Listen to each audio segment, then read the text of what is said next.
the live stream and on JBS. We welcome you to our Passover Festival morning service. We join in song together this morning with the words of Hava Nashira. Hava, Hava Nashira, Shir Hallelujah, Shir Hallelujah. Hava, Hava Nashira, Shir Hallelujah, Shir Hallelujah. Hava, Hava Nashira, Shir Hallelujah, Shir Hallelujah.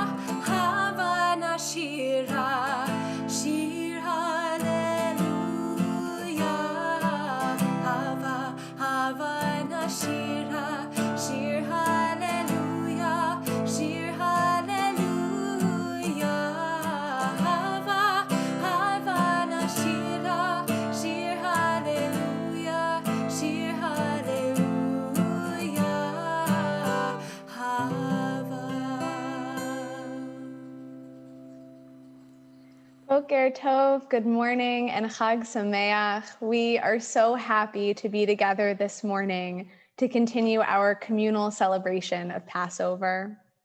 Between the rising temperatures and the rising vaccination rates, it really does feel like we are coming out of a Mitzrayim, a narrow place, into a place that is broader and lighter and more hopeful. In this service, we will bring together the hope of this moment with the joy of our Passover holiday for a shacharit filled with song. And speaking of beautiful music, I know that you will sing and clap and sway along too. I am thrilled to be joined this morning by our cantorial intern, Jenna McMillan. I am rabbinic intern Chelsea Fuchs, and I want to extend a very warm welcome to anyone joining Central Services for the first time. And of course, it is lovely to have our returning viewers and regular participants as well.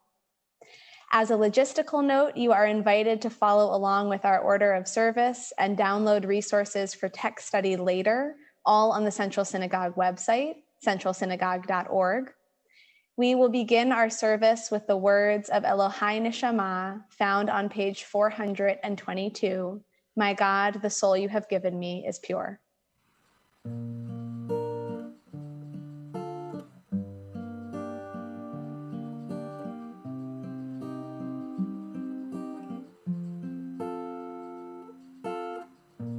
Elohai, Elohai,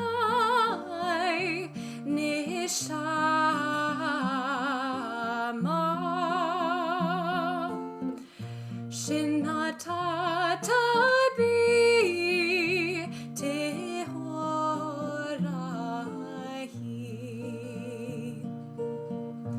Elohai, Elohai, Neshama,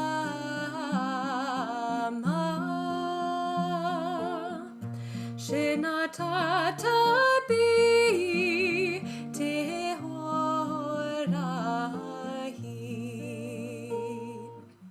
Ata berata, ata yitzarta, ata nefachta bi, ve'ata mishamra bekibi.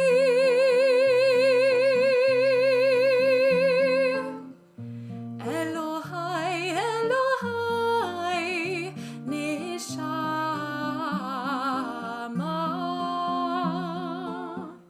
Shenatata bi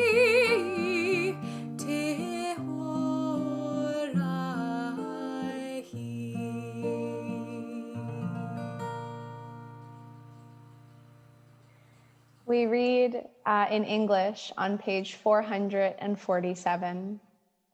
Even if our mouths were full of song as the sea, and our tongues full of joy in countless waves, and our lips full of praise as wide as the sky's expanse. And were our eyes to shine like sun and moon, if our hands were spread out like heaven's eagles, and our feet swift like young deer, we could never thank you adequately, Adonai, our God and God of our ancestors, to bless your name for a 10,000th of the many myriads of times you granted favor to our ancestors and to us. We now begin a special portion of our service, Hallel, or Psalms of Praise. These extra songs are recited on several Jewish holidays, and they celebrate the many blessings bestowed upon our people throughout history. They also remind us of the blessings that we continue to enjoy today. The blessing of being part of a community, of finding a place to belong, of feeling loved by a force larger than ourselves. I invite you to rise in body or in spirit as we turn to page 560.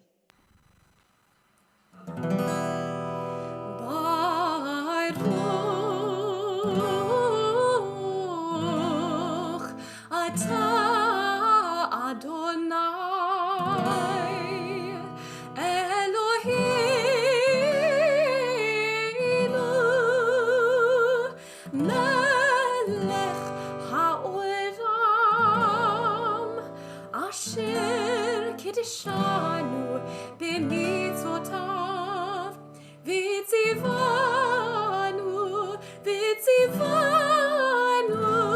likra et ha'halel. Page 562. B'tzeit Yisrael mitzrayim, Beit Yaakov me'am noes, Hayta Yehuda lekodsho, Yisrael mamshelotav, Hayam rav vayanos, Hayadeni sov leachor, Harim rakedu cherim, Givot kivnei tzon, Malecha hayam kitanus, Hayadin tisov leachor, Harim tirkedu cherim, Givot kivnei tzon, Milifnei Adon chuli aretz, Milifnei Eloi Yaakov, Ha'ovchi Hatzura gamayim, Chaloi mishlemayno mayim, B'tzeit Yisrael mitzrayim, Beit Yaakov me'am lois. Page 566. Ozi v'zimratia vayhili lishua. Ozi v'zimratia vayhili lishua. Ozi v'zimratia vayhili lishua. Ozi v'zimratia vayhili lishua. Ozi v'zimratia vayhili lishua. Page 567, Pithuli. Pithuli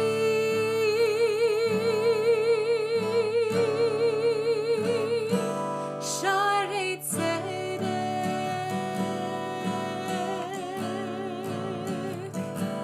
Pithuli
we now rise in body or in spirit for our call to worship the Baruch Hu on page 452.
We read at the bottom of page 455, "In the beginning, even then, a new light was sown for the righteous, a promise that your light would become the catalyst, first for order and then for hope.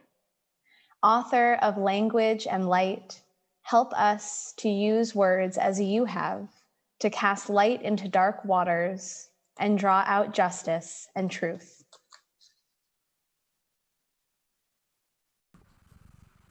Page 456.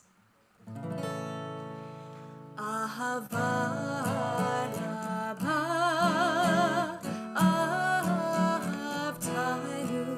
ahavtanu, Adonai, Eloheinu, chemla gedola, v'teira, chamalta aleinu, ahava rabba, ahavtanu, Adonai, Eloheinu, chemla gedola, v'teira, chamalta aleinu. Bavur avotenu v'imotenu shebatchu v'cha v'telamdim chukim chayim ken techonenu v'telamdenu ken techonenu v'telamdenu ahava rabba ahavtanu Adonai Eloheinu chemla gedola v'teira chamalta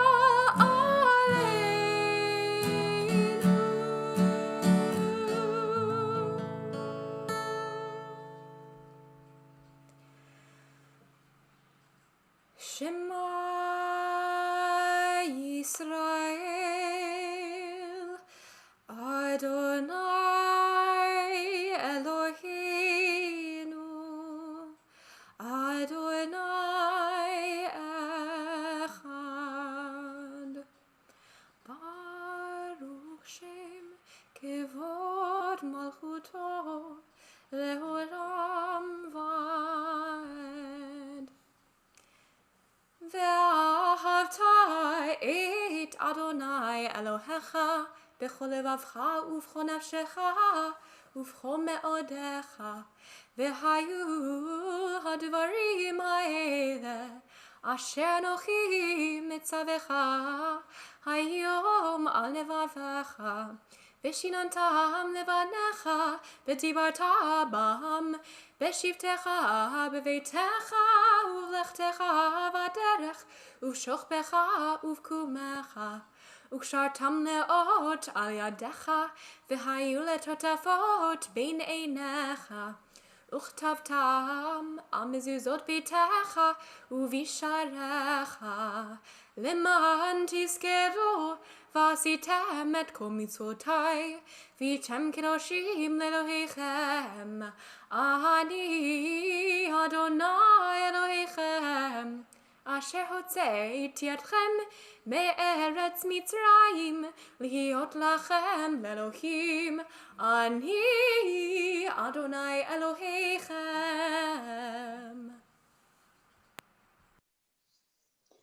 Mi chamocha ba'elim Adonai. Who is like you, Adonai, among the gods who are worshipped? This is really more of a declaration than a question, punctuated in our prayer book with an exclamation point. No matter what you believe about the historical accuracy of the Exodus, there is something amazing about a story in which the laws of nature were turned on their heads for the purpose of bringing an oppressed people toward freedom. Thousands of years later, we still celebrate the lengths that God went to in order to bring justice to the world. How great are our efforts to bring about fairness and equality?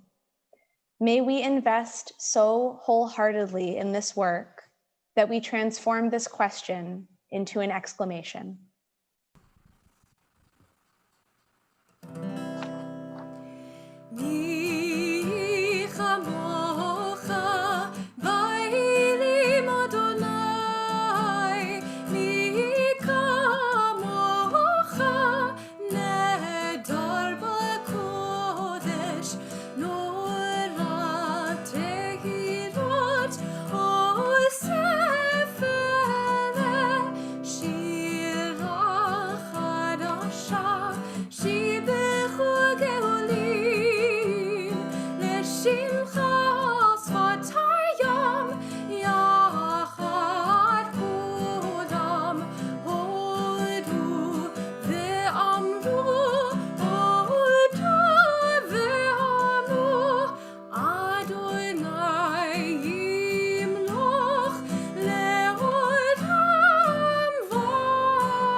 Israel, ufedich ilumecha, Yehuda veYisrael, go aleinu, Adonai Tzevaot Shemo, Kedosh Yisrael, Baruch Ata Adonai, Gaal Yisrael.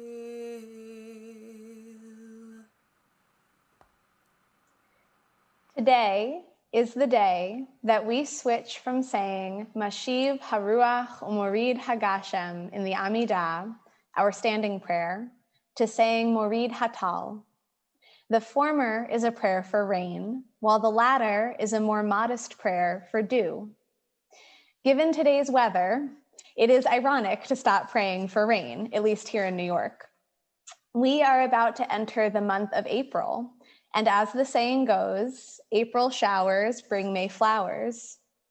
But this shift is a powerful way that Jews living around the world stay connected to Israel.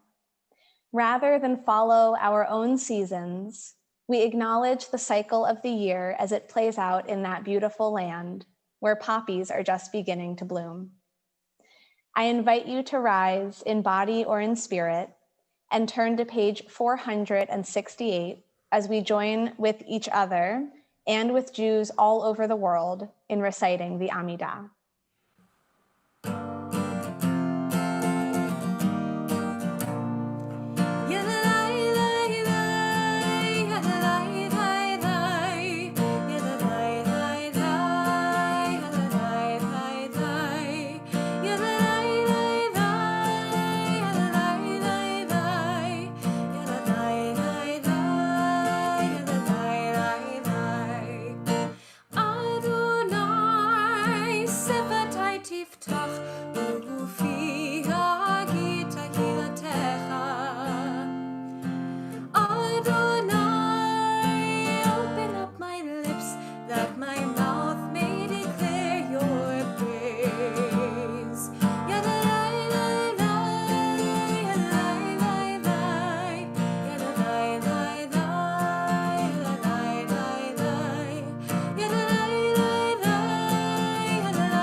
Baruch atah Adonai, Eloheinu v'Elohei avotenu v'imotenu, Elohei Avraham, Elohei Yitzchak, v'Elohei Yaakov, Elohei Sarah, Elohei Rivka, Elohei Rachel, v'Elohei Leah, Ha'el Hagadol Hagibor v'Hanora, El Elyon, Gomel Chasadim Tovim, V'konei Hakol, V'zocher Chasdei Avot V'Imaot, Umevi Geula Livnei V'neihem, Lema'an Shemo Be'ahava, Melech Ozer Umoshia Umagen, Baruch Atah Adonai, Magen Avraham Ve'ezrat Sarah.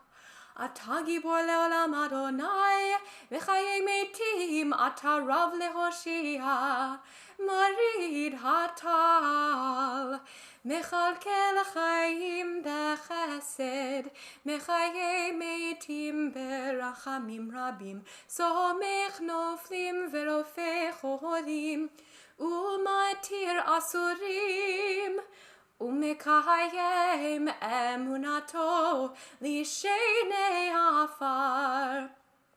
Micha mocha bal givurot umido melach. Melech mimit umechaye umatzmiach Yeshua. V'neheman atalachayot metim. Baruch atah Adonai mechayei hametim.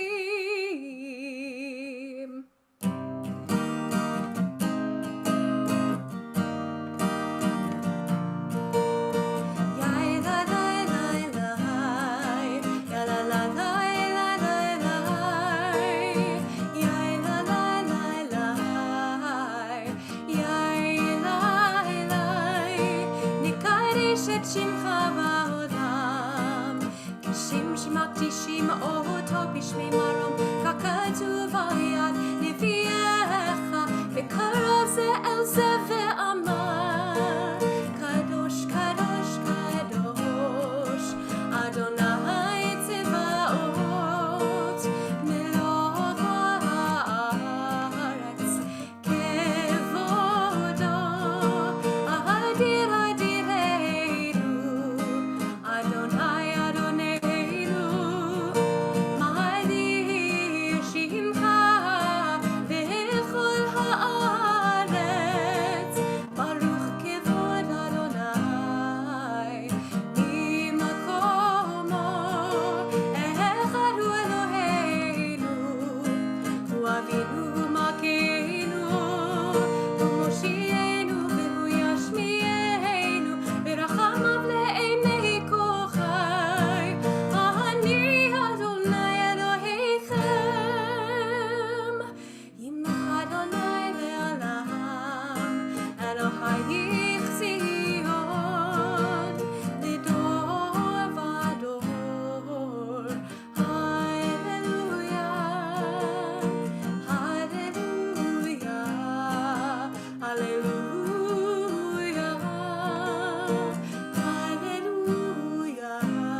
We continue reading on page 480.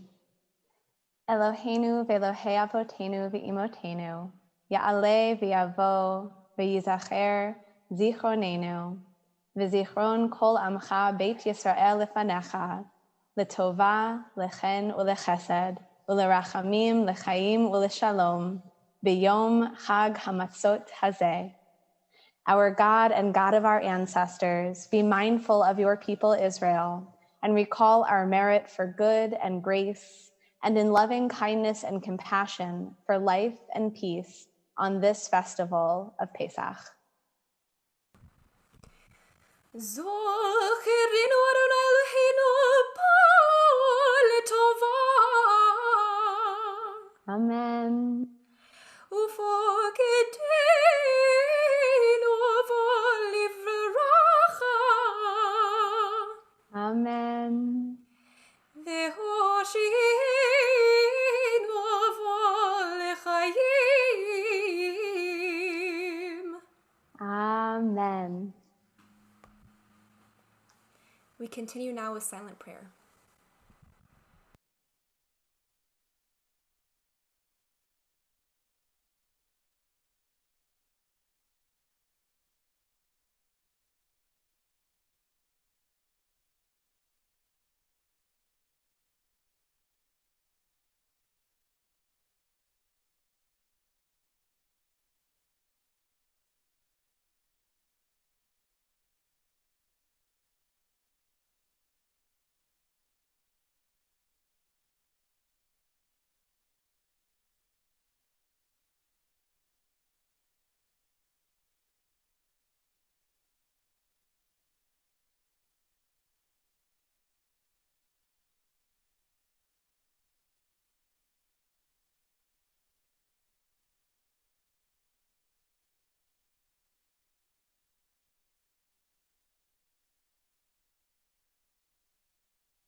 Such a beautiful song, and obviously even more beautiful when sung by Jenna.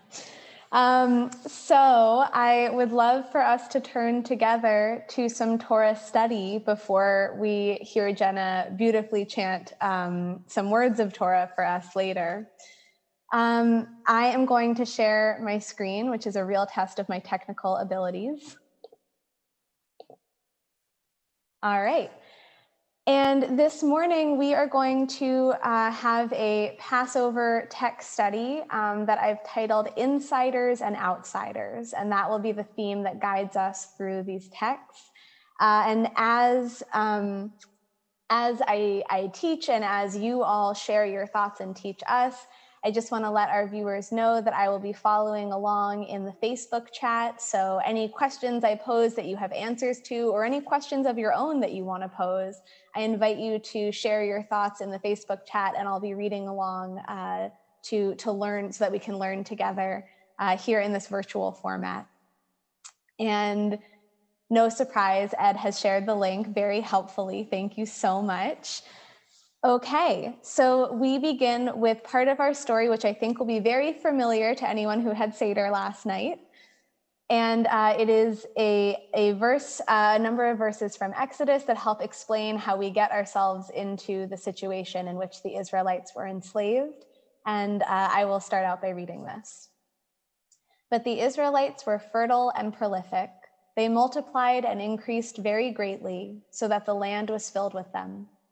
A new king arose over Egypt who did not know Joseph. And he said to his people, "Look, the Israelite people are much too numerous for us. Let us deal shrewdly with them, so that they may not increase.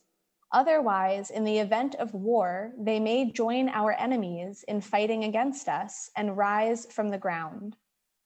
So they set taskmasters over them to oppress them with forced labor, and they built garrison cities for Pharaoh, Pitom and Ramses. But the more they were oppressed, the more they increased and spread out, so that the Egyptians came to dread the Israelites. The Egyptians ruthlessly imposed upon the Israelites the various labors that they made them perform. Ruthlessly, they made life bitter for them with harsh labor at mortar and bricks and with all sorts of tasks in the field. So my first two questions, and I'll pose them at once. That way, if you have a thought on either one, you can post in the Facebook chat. One is that Joseph was the ultimate insider. He served as second in command over the entire Egyptian kingdom. What shifted to make his people outsiders in that same realm? And as a second question, why did the new Pharaoh think the Israelites would join with outside enemies? How might the story have unfolded differently without that assumption? So as I wait for some of your thoughts to come in the Facebook chat, I'll share this thought, which is that even though it says that a new Pharaoh arose who didn't know Joseph, I think that it's pretty unlikely and not very believable that this new Pharaoh had never heard anything of Joseph at all, right? He was the Grand Vizier. He was the second in command, second only to the old Pharaoh. But he didn't know him personally. And without that relationship, a lot changes. I think especially when a type of xenophobia takes over, that past contributions that someone has made and these past relationships were so quickly devalued.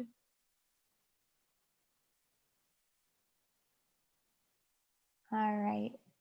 And as you think over these questions, I'll also share another thought, which is that what this shows us, the fact that this changed so quickly, that one new Pharaoh comes in who didn't have this personal relationship, and suddenly you move from insider to outsider, it shows how fickle and changeable these categories are, which I think reminds us not to get too comfortable being on the insider course, because you never really know how long that's going to last for. Let's see, we have a thought here. Maybe because the Israelites were the strangers and were wanderers. Yes, right, the Israelites were not native to that land. They also all lived in one area in Goshen all together. So maybe it made the integration hard among the rest of the Egyptians. Yes, Ed shares often, quote unquote, leaders become paranoid and fearful of the people they, quote unquote, lead. Very, very good point. A lot of our politics since ancient history has been driven by fear, unfortunately. Arden shares, we do better when we are each other's neighbors. It's harder to generalize when we know individuals from other groups. That's a great point, and I think goes bolsters the point that the personal relationship that Joseph had was so important. And when you lack those personal relationships, it can be really hard to continue to see the humanity in another person. Todd shares lack of knowledge and fear of someone not from there originally. We've certainly seen that a lot over history.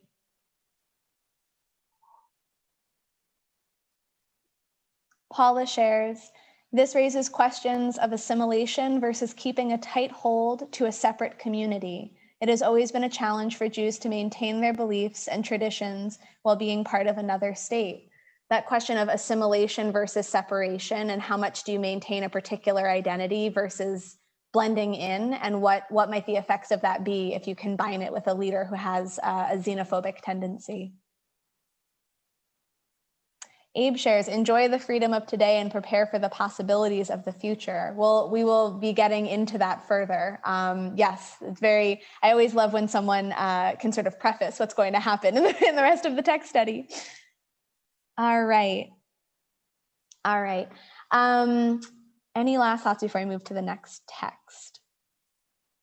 The other thing about how the story could have unfolded differently that I just want to share is that without this xenophobia and thoughts of like Egyptian elitism or supremacy, that the Jews could have been seen as an asset to the people of Egypt, right? Had they been made to feel more included and incorporated in the society, that assumption of joining with an enemy people may not have been there, which is really a fault of leadership.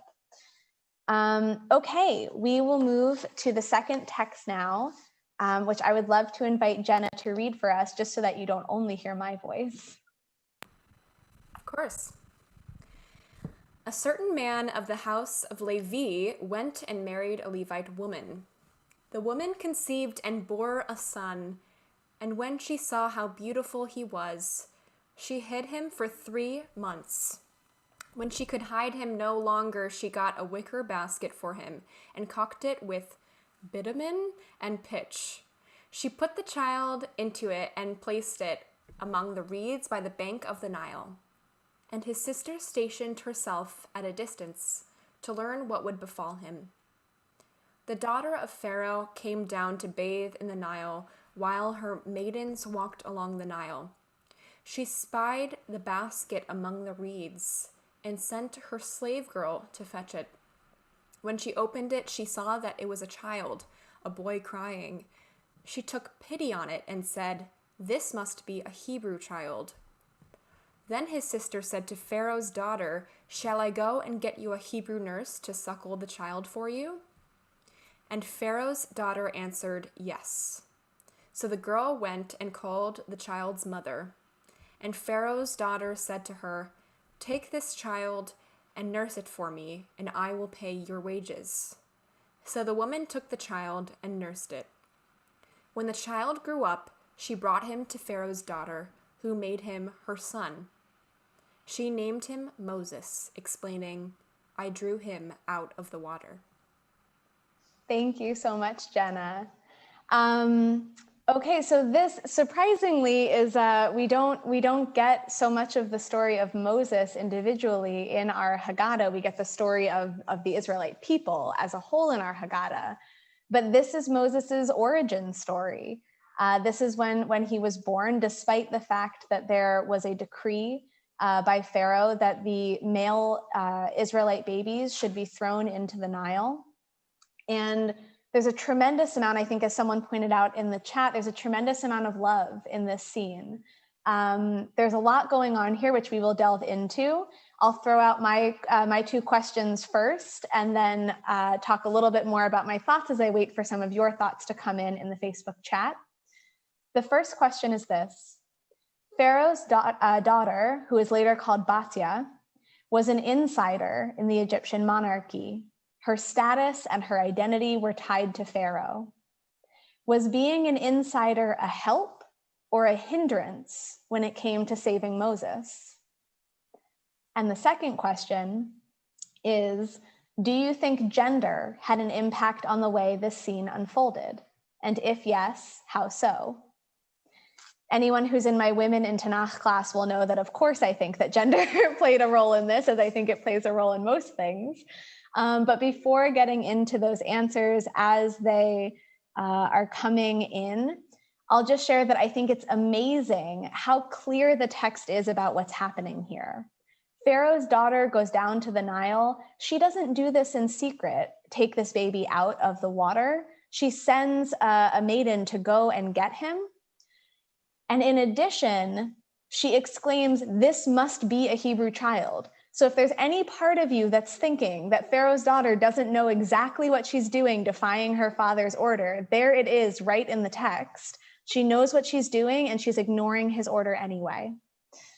And then she manages to get Yocheved, the mother, the actual mother of this child, not just some nursemaid, and reunite them, at least for a brief period of time, as long as they could, manage under this decree.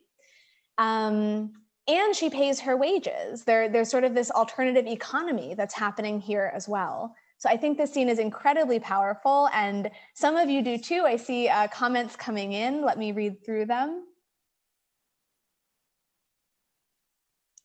Sasha says that there is respect for the birth mother and birth family and the attachment between them all. Pharaoh's daughter is a role model for foster parents and adoptive parents. It's beautiful. Yeah. Women's empathetic nature perhaps coming out here.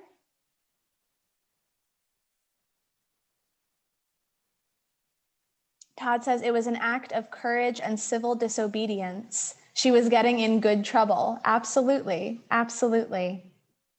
A true act of courage from an insider, Cynthia says. Yeah, I think that it's something really powerful. And on the one hand, being an insider could be a hindrance, right? You are in the middle of this realm that is so oppressive. And the air that you're breathing and the water that you're swimming in, although I guess not from the Nile, so maybe that's the wrong metaphor, but the air that you're breathing is so xenophobic and it's so anti-Israelite, and yet she stands up in the face of that and sees the humanity in the other.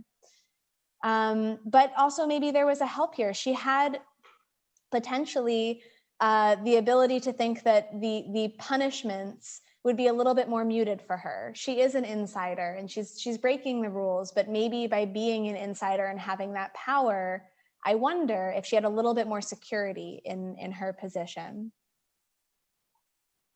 Right, Paula Hunker says, Pharaoh's daughter may have been the only one who could take such a step without fear of retribution, and it could only be conceivable that a woman would have that kind of maternal heart for the child as well as for the nurse/mother. I think that that's really powerful when it comes to the question of gender. Right, this entire scene includes only women. And while I don't think that that by nature women care more for children than anyone else, I think in this society, what we have is an issue where women are not in the center of power. Right? And men are really invested in this militarism and in this national identity in a way that I'm not sure that the women are. And they're able to connect across difference and see the humanity one mother to another. And it's very powerful, and they're not the only ones to do it. Also, Shifra and Pua, the nursemaids who refuse to kill the Hebrew babies and go back and defy Pharaoh, are very, very powerful. Pharaoh really has a blind spot when it comes to women. It's pretty much entirely women who save Moses and help topple this oppressive regime. And the last thing that I'll say about that is that I think it's really symbolic. If you think about the image of Pharaoh's daughter, the palace is up above, and that's the area that thinks that it has all the power, but this river down below is where the women go, and it's undermining, it's subversive. It's not following along with the will and the whims of that upper body.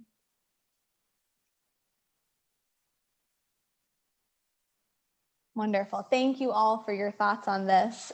We will move to the third text, which is a little bit different in nature, not coming from the Torah, but coming from a book called Masechet Gan Eden, the 7 realms of the women in Gan Eden. So Gan Eden is the Hebrew term for heaven. And it's not something that we talk about a ton, but there's a very powerful image here that I wanted to share with you. And it says this of the first realm of Gan Eden. In Gan Eden, or heaven, on the north side, excuse me, are 7 prepared realms and palaces for the righteous women in Israel who performed meritorious deeds for the Holy Blessed One by giving charity and from the merits of the Torah of their children. In the first realm will be found Bhatia, the daughter of Pharaoh. How many will be righteous women that are there? All those who reared orphans, showed kindness to scholars, showing the hospitality of their husbands, and giving charity secretly. Every day they are crowned with a shining crown of the splendor of the Shekhinah, and they proclaim over it, the house, blessed are you who fortify and continue the growth of the branch of splendor in the world. So a little bit less straightforward of a text to read. These imaginings of heaven get a little bit difficult to follow sometimes. But what we learn here in this text is that the rabbis in medieval times conceived of Bhatia, the daughter of Pharaoh, as not only being in Gan Eden, but ruling over Gan Eden. And so I have a few questions on that I would love to hear your thoughts on. The first one is that Bhatia was not born into the Israelite tribe, and in that way she could be seen as an outsider when it comes to our tradition. What impact does it have on you to see that she is imagined as not only inhabiting, but ruling over part of Gan Eden? And the second question is, what modern day acts can you think of that would follow the example set by Bhatia? How can we be like her?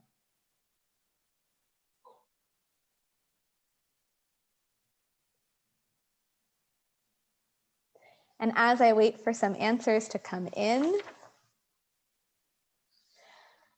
I think it's important to say about Bhatia being in Gan Eden that part of what it shows is that you don't need to be born into the Israelite people to be an incredibly valued member of this people, of the Jewish people. So there are different stories about Bhatia. According to the Torah text, we don't learn anything about her changing religions. So I think on the one hand, this could show how important non-Jews are to the story of the Jewish people. And on the other hand, there are some rabbis who created other midrash about extra biblical stories concerning Bhatia, in which they say that she converted. And in that case, I think that this shows how integral converts are to the Jewish people and how much stronger they make our tapestry as a full people. Adam says that the covenant extends to anyone who protects and loves God's tribe. Yeah, I think that that's a beautiful, beautiful sentiment. Deb says she took the high road and did the right thing. Insider or outsider, she was a mensch by her act of kindness. Absolutely, absolutely. Laura says, treat all people equally regardless of the origin. And Ed says, to not think of people based on the group they may be or their sex, but simply as human beings is something to work toward and aspire to. 100%. That's part of how we can bring this energy into our lives today and follow her example.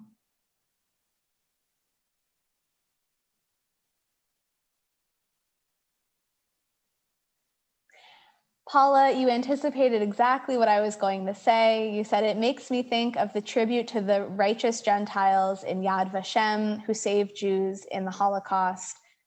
Goodness, especially in courage, is not bound by religion. I think of Bhatia as being the prime example, the first example, really, of a righteous among the nation, right? So we call people who saved Jews during the Holocaust not for profit, just out of goodness and morality. We call them righteous among the nations. And I think that that's exactly what she did. She was faced with a genocidal decree, and instead of leaning into that, despite all of the benefits that could have to her, given her status, given her power, and all the downsides that could happen for not engaging, she decides that humanity of the other person is what matters the most. And that she's going to save Moses anyway. And certainly, I think that earns her a spot in the heavens that the rabbis imagine. Okay, and then the last question that I had, which really leads me into my final point as we come to a close in our text study, was how can we, like Bhatia, complicate and break down the categories of insider and outsider and just focus on doing what's right? And I really think that what we're seeing here, Bhatia in the first text that we read of her was an insider of the Egyptian monarchy, and then she becomes an insider in the Jewish heaven. and could have been seen as an outsider in either one. And really what we're learning here is that your category can always shift. So who is an insider today may not be one tomorrow.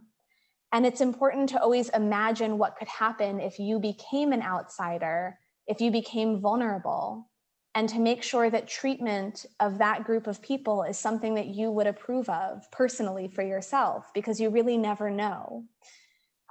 Which I think leads to the final point, which is perhaps the most repeated lesson in our entire Torah, which we read just one example of in Exodus 22. It's the sort of main moral lesson that we pull out of the Exodus. And it's, you shall not wrong the stranger or oppress him or her or them, for you were strangers in the land of Egypt. This quote is repeated dozens of times in the Torah, and it reminds us that even when we achieve insider status, and even when we are the ones in power, we must always remember what it's like to be powerless and vulnerable.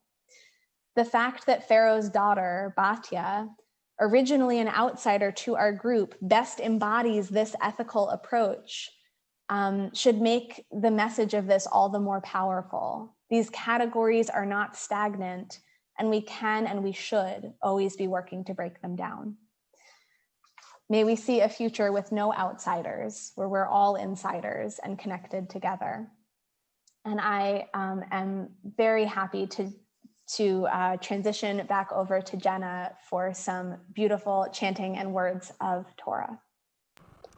Thank you so much, Chelsea, for teaching us all today. I can speak for everyone when I say that this community is so lucky to have you as our teacher. And such wisdom in the comments today. Wow, blown away.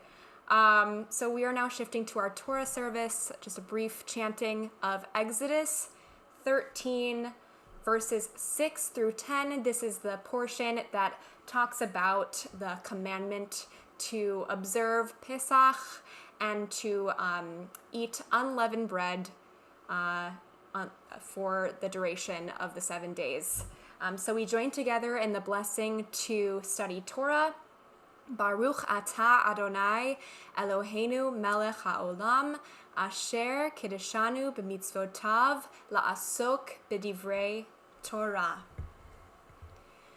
Shivat yamim tochal matzot uvayom hashvi'i chag l'Adonai matzot ye'achel et shivat hayamim v'lo yera elecha chametz v'lo yera elecha seor bechol givulecha v'higadeta levincha bayom hahu lemor Bavor zeh asa Adonai li b'tzeiti mimitzrayim v'haya lecha leot al yadcha ulzikaron beit einecha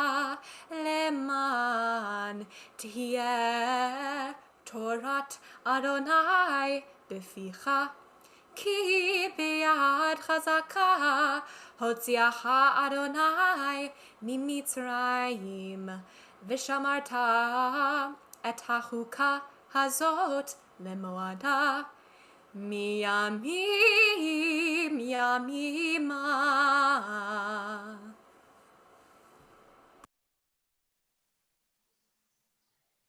Healer of the brokenhearted, binder of our wounds, counter of uncountable stars, you know who we are.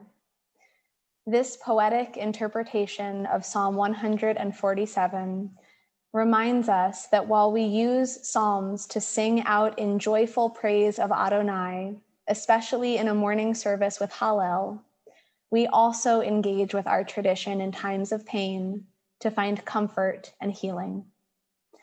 I invite you to share in the chat or aloud in your space the name of anyone who is in need of healing in your life, whether of body, of mind, or spirit. May the God of our tradition grant them well-being, presence, and comfort.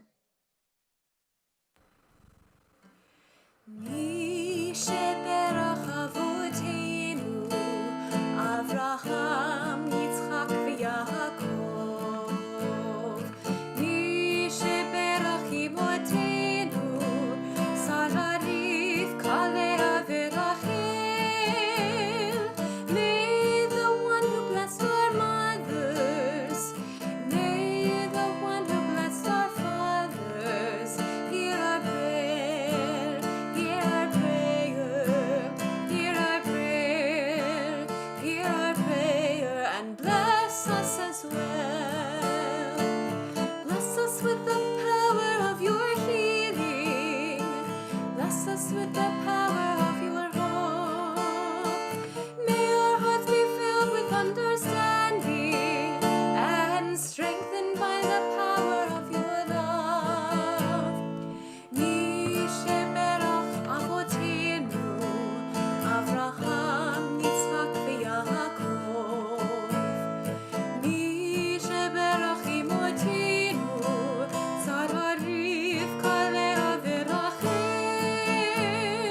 May the one who blessed our mothers, may the one who blessed our fathers, hear our prayer, hear our prayer, hear our prayer, hear our prayer, and bless us as well. We now rise as a community for V'hashevota within our Aleinu prayer. Repeat after me. V'hashevota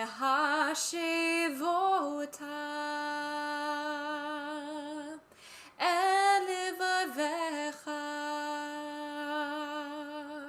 ki Adonai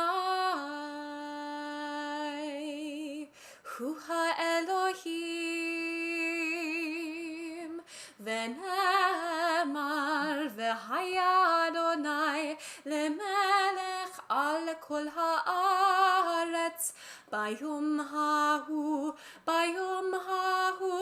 yeh Adonai echad, ushemo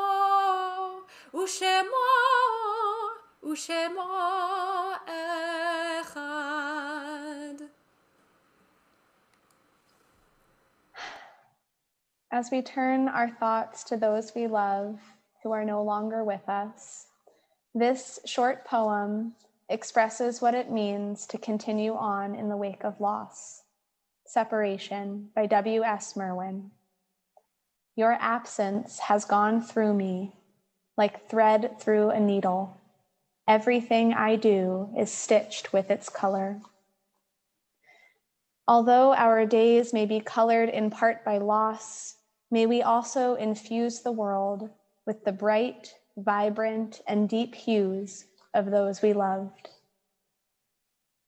If you are in a traditional period of mourning, I invite you to rise in body or in spirit and share the names of your loved ones aloud or in the chat, whether you are in Shiva, the first week after the loss of a loved one, Shloshim, the first month after a loss, Shana, the first year, or if you are observing a yahrzeit, the anniversary of a loss. If someone is on your mind this morning, I invite you to share their names and to rise as well. And we all rise in body or in spirit to support all who mourn. We read together on page 598.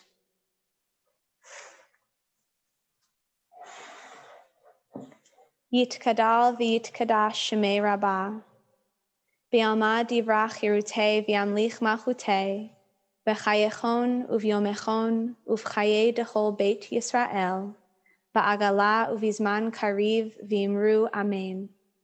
Yehi shmei rabbah mivarach le'olam u'almei almaya.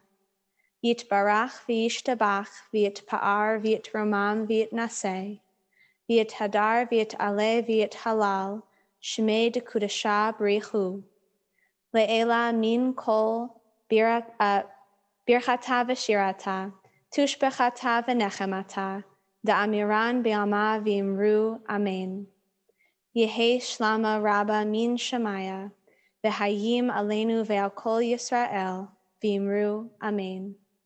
Oseh shalom bimromav, hu ya'aseh shalom, aleinu ve'al kol Yisrael, v'imru amen.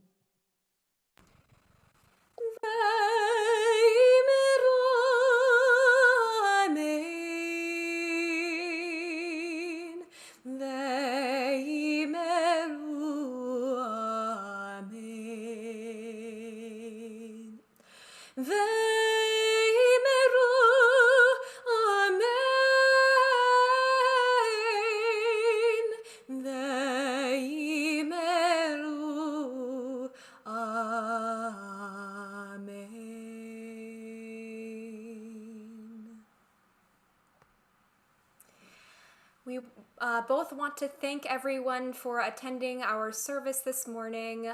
It was a beautiful morning to sing together and to praise God, and such rich discussion. We conclude with the words of Havana Shira, the ones we began with, and we wish everyone a Chag Sameach. Havana Shira, Shir Hallelujah, Shir Hallelujah. Havana Shira, Shir Hallelujah, Shir Hallelujah. Havana Shira, Shir Hallelujah, Shir Hallelujah. Havana Shira, Shir Hallelujah, Shir Hallelujah. Havana Shira, Shir Hallelujah. Havana Shira, Shir Hallelujah. Havana Shira, Shir Hallelujah, Shir Hallelujah. Havana Shira, Shir Hallelujah, Shir Hallelujah.